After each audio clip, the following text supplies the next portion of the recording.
Dengan adanya kamera pengawas di indekos korban.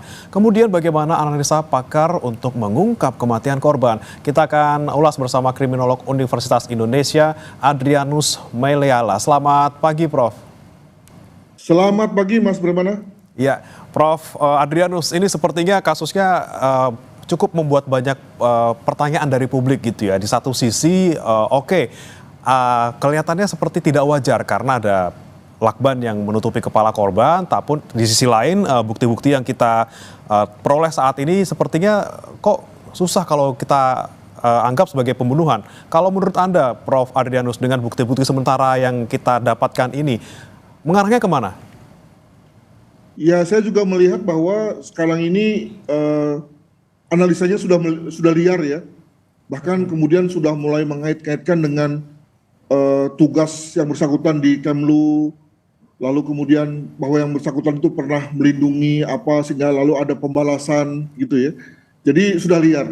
Sehingga saya pikir untuk supaya menutupi atau paling tidak menghentikan analisis liar itu, saya kira kita juga perlu berharap kepada pihak kepolisian untuk segera merilis hasil otopsi ya, sehingga kemudian bisa mengetahui dengan pasti apa sebab mati dari almarhum. Dengan begitu lalu kemudian kita bisa tarik ke belakang soal motif dan mungkin juga soal tujuan dari yang bersangkutan misalnya ketika melakukan tindakannya begitu. Nah, menarik bahwa sampai hari ini setelah 2 hari ya setelah otopsi dilakukan ternyata belum juga dilakukan rilis gitu ya. Nah, juga bahwa tampaknya ada upaya untuk memeriksa laboratorik ya.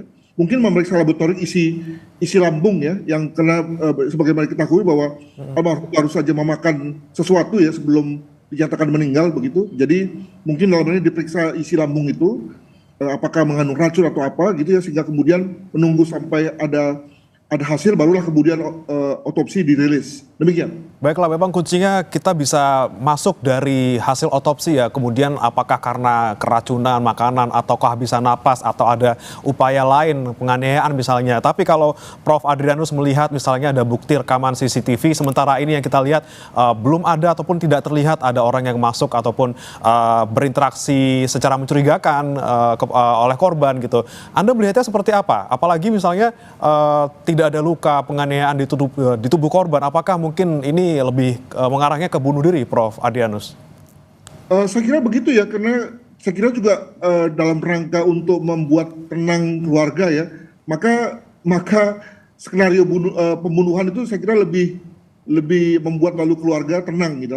Tapi kan ternyata tidak ada ya, tidak terlihat bahwa ada break-in ya, ada orang masuk, ada orang keluar.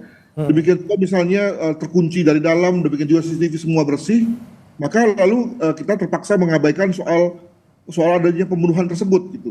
Nah, maka lalu kemudian masuk pada skenario bunuh diri. Dan dalam ini maka memang yang menjadi menarik perhatian adalah soal lakban itu ya. Untuk apa gitu ya. Saya untuk sementara berpendapat bahwa lakban itu digunakan oleh almarhum untuk menutupi jalan nafasnya ya, sehingga kemudian yang bersangkutan tersedak dan kemudian lalu mati kehabisan napas ya, tidak terisi oksigennya, tidak terisi paru-parunya dengan oksigen. Tapi apakah tidak janggal, Prof. Adrianus, ketika ada orang yang memilih jalan, ketika misalnya ini memang bunuh diri gitu ya, kemudian memilih jalan dengan jalan yang tidak seperti biasanya gitu, ataupun sangat aneh gitu. Karena biasanya orang-orang kalau bunuh diri dengan cara-cara lain, bukan dengan cara lilitan lakban di kepala. Anda melihatnya seperti apa, Prof? Janggal, apalagi ketika upaya menutupi jalan napas itu kemudian dilakukan itu saja, artinya tidak ada bantuan hal yang lain. Nah, saya menduga bahwa dibantu dengan obat-obatan sehingga misalnya obat yang bersangkutan tertidur dan ketika tertidur lalu kemudian jalan nafasnya berhenti dan terjadilah yang bersangkutan kemudian berhenti nafas ya dan meninggal gitu. Nah, dengan kata lain kalau misalnya tanpa ada obat tidur rasanya menjadi hal yang menyiksa sekali. Asfiksia itu kemudian dicapai gitu. Oke, tapi Prof, misalnya nih, kita kan tidak bisa menutup satu kemungkinan gitu ya, mungkin ada juga potensi ataupun peluang ini ternyata adalah kasus pembunuhan seperti itu. Kemudian apa yang perlu polisi perhatikan ataupun yang menjadi fokus polisi sekarang untuk mengungkap antara pembunuhan atau bunuh diri ini, mungkin selain dari otopsi gitu, Prof? Justru malah terbalik, karena biasanya dalam rangka sterilisasi TKP, maka yang pertama-tama dilakukan adalah adalah melihat pada hal-hal yang bersifat kasat mata yang ada di lingkungan dari yang bersangkutan. Jadi dalam hal ini yang pertama-tama dilihat adalah CCTV, lalu kemudian kunci, jendela, apakah ada yang dirusak apa tidak gitu ya. Nah, ketika itu kemudian sudah selesai, barulah kemudian masuk ke yang lain ya.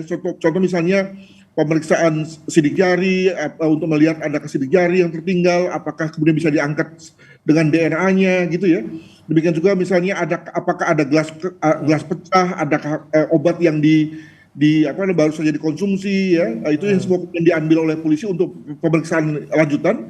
Baru kemudian yang terakhir adalah soal pemeriksaan otopsi gitu ya. Nah, kesan saya adalah bahwa pemeriksaan terhadap lingkungan itu sudah dilakukan. Mereka melihat CCTV, melihat kunci, jendela, semuanya oke. Barulah kemudian lalu saya juga menduga kuat bahwa sampah yang dibuang oleh korban pasti sudah diambil oleh polisi untuk diperiksa ya dalam rangka pemeriksaan laboratorium. Juga mungkin obat-obatan yang katanya ada di sekitar korban juga pasti sudah diambil oleh polisi dalam rangka pemeriksaan ya. Barulah kemudian dilakukan pemeriksaan otopsi orang mati gitu ya. Jadi dengan kata lain ada proses ya gitu.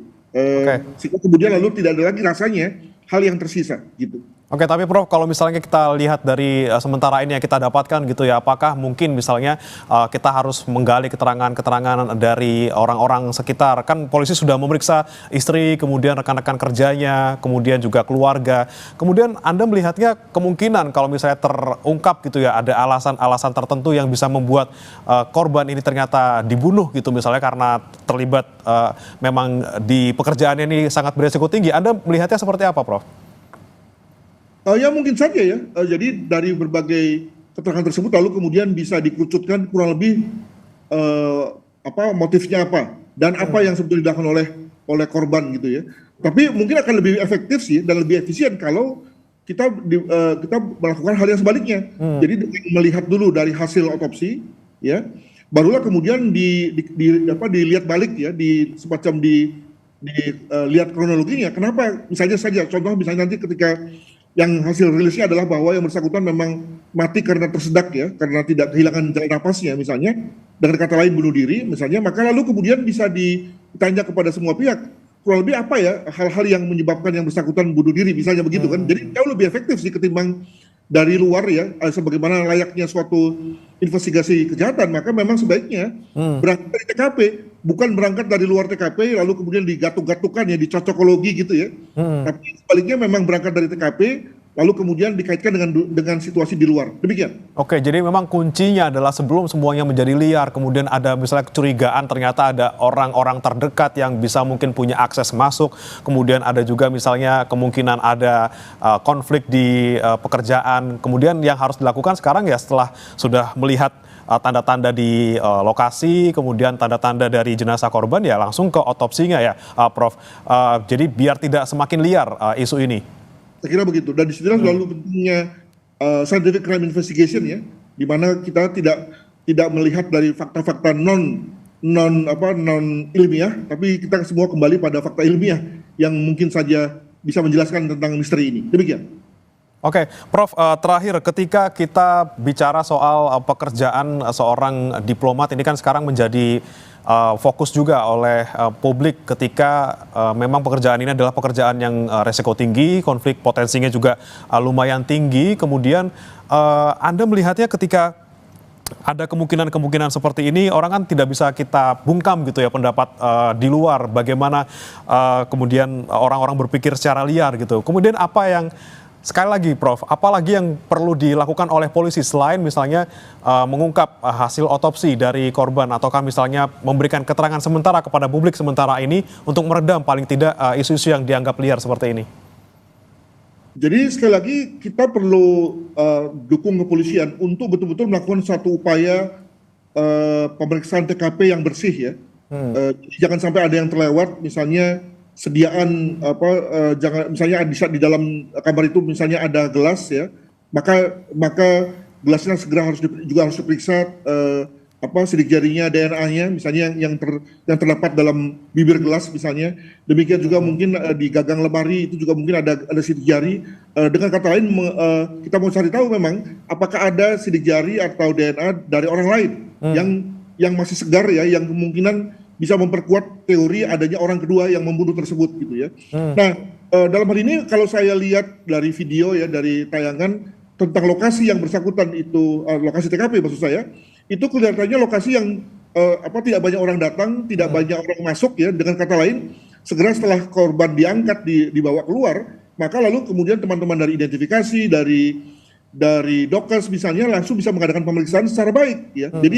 Jadi walaupun satu pihak saya mengatakan bahwa polisi harus lebih banyak memeriksa, tapi juga di pihak lain rasanya dengan lokasi sekecil itu dan kemudian tidak banyak gangguan dari orang luar ya, maka rasanya nggak mungkin ada hal yang luput dari kepolisian dalam rangka untuk menjamin jangan sampai ada yang tertinggal misalnya. Jadi mungkin sudah maksimal ya upaya dari kepolisian untuk konteks hal-hal yang bisa mengarahkan pada apa yang terjadi begitu. Sekali yang kita dorong adalah bagaimana kemudian hasil otopsi ini cepat untuk dirilis untuk paling tidak mempersempit dugaan-dugaan lain yang sekarang sedang beredar liar seperti itu. Terima kasih Prof. Adrianus Meliala sudah bergabung bersama kami di Sapa Indonesia Pagi. Selamat pagi Prof. Selamat pagi, terima kasih.